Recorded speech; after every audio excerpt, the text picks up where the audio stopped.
در ناحیه وسط در خوجگی‌های پختکار حدود ناحیه جمع‌آوری حاصل پخته روز از روز وسعت تازه پیدا می‌نمایند. کشاورزان خوجگی دهقانی زادپروری و تخمی پروری هولبوک امسال از میدان 70 گکتار زمین پخته جمع می‌آورند. در این شب و روزها به مانند این زمین میدان‌های پخته‌زار این خوجگی پر از چینکچیان می‌باشند. 70 نفر از زون خوجگی از چینک اول به قدر 12 سانتی حاصل به دست آوردند. طبق معلومات رهبر خوجگی نامساعد آمدن بهار امسال آنها را ناامید نکرد. در نتیجه گذراندن تدبیرهای ایلاوگی و رعایت قاعده‌های اگروصنعتی در پرورش نهال‌های پخته به نتیجه‌های خوب نائل گردیدند. با حاصل نهال‌های پخته نگریسته خوجگیداران امید به آن دارند که خراجات‌ها را برآورده درآمد خوب به دست می‌آورند. مثلا خراجات سر هر گکتاری حاصلش 5000 تومان راسخوت کردیم.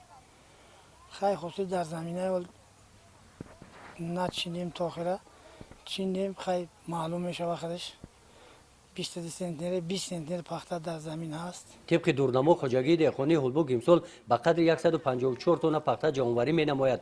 باوری دارند که نقشه اجرا می‌گردد. برای گرفتن درآمد بیشتر از پخته باشد رهبریت خوجگی نقشه نوی را عملی کردنی است.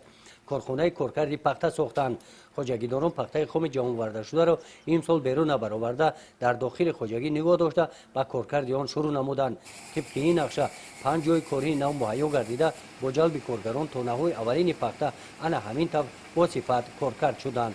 حاصلش ما هم آخر ما چی موندیم تخمی تازه کنک موندیم که تخمی همیرا ما از سبب تخم پروریم باید همیرا با خوجگی دیگه پیشنهاد کنیم که همین خوجگی مونده درآمد زیاد شود پیشرفت خوجگی دیگه صوت شود که مثلا چیزی تا دیگه جونا روان تخمی را نخرن همین خوجگی ما خریداری کنن استفاده برن. ماموریت خوجگی دهقانی هولبوک مقصد دارد که در پهلوی این کارخانه سیخ‌های روغنبراری و محصولات‌های استحصال خوراک چاروا را براه ماند. گزارش خواجه نظریف خدای نظر ظهوروف از ناحیه بوسه برای برنامه اطلاعاتی نوید.